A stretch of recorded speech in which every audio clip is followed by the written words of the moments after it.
السلام علیکم ورحمۃ اللہ وبرکاتہ۔ آج ہم لوگ سبق نمبر 15 کلاس 6 کا یہ سنسار ہمارا ہے کے بارے میں سوال و جواب حل کریں گے اور اسے ڈیٹیل سے سمجھیں گے۔ تو آپ لوگ اگر ہمارے ویڈیو پر نئے آئے ہیں تو اس ویڈیو کو لاسٹ تک دیکھیں اور ویڈیو کو سپورٹ کریں، لائک کریں، سبسکرائب کریں۔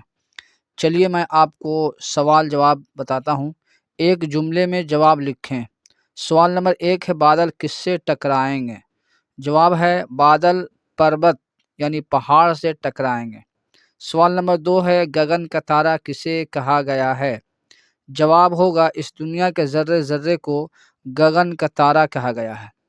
سوال نمبر 3 ہے دھرتی کے سونا اگلنے سے کیا مراد ہے؟ جواب ہے دھرتی کے سونا اگلنے سے مراد زمین سے بہترین فصلیں اور اناج پیدا ہونا ہے۔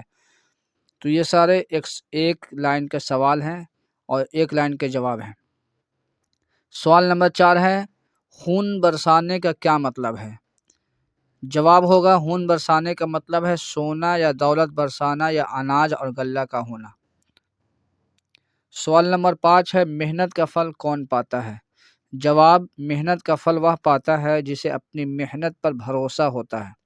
سوال نمبر 6 دنیا کس کی وجہ سے خوشیوں کا گہوارہ ہے؟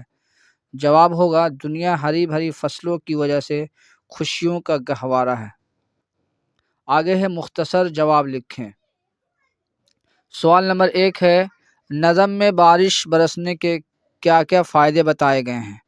جواب ہوگا نظم کے مطابق بنجر زمین میں بارش برسنے کی وجہ سے کھیتوں میں ہریالی آتی ہے جس سے دنیا کا دکھ درد دور ہو جاتا ہے اور ہر طرف سکھ کا پیغام پھیل جاتا ہے۔